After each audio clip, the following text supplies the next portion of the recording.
சென்னை திருச்சி தேசிய நெடுஞ்சாலையில் புலிப்பாக்கம் கூற்றோடு பகுதியில் கடந்த செப்டம்பர் மாதம் 26ஆம் தேதி செங்கல்பட்டு தாலுகா போலீசார் வாகன தணிக்கையில் ஈடுபட்டிருந்தனர்.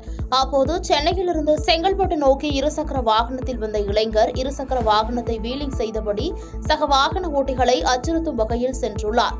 போலீசார் பிடிக்க முயன்ற போது அந்த நபர் காஞ்சிபுரம் சாலையில் தப்பிச் சென்றுள்ளார். இதுகுறித்து செங்கல்பட்டு தாலுகா போலீசார் வழக்கு பதிவு செய்து விசாரணை நடத்தி வந்தனர். தற்போது அந்த வீடியோக்கள் இன்ஸ்டாகிராம், வாட்ஸ்அப் உள்ளிட்ட சமூக வலைதளங்களில் பரவியதை அடுத்து இருசக்கர வாகன சாகசத்தில் ஈடுபட்ட காஞ்சிபுரம் மாவட்டம் திருமுக்கூடல் அடுத்த பட்டா கிராமத்தை சேர்ந்த திருப்பதி என்பவரை செங்கல்பட்டு தாலுகா போலீசார் கைது செய்து அவரது இருசக்கர வாகனத்தை பறிமுதல் செய்து சிறையில் அடைத்தனர்.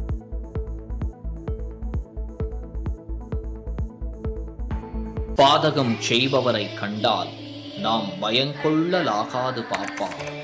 மோதி மிதித்து விடு பாப்பா, அவர் முகத்தில் உமிழ்ந்து விடு பாப்பா. அண்மை செய்திகளை உடனுக்குடன் தெரிந்து கொள்ள இணைந்திருங்கள் இயம்நாடு தொலைக்காட்சியுடன்.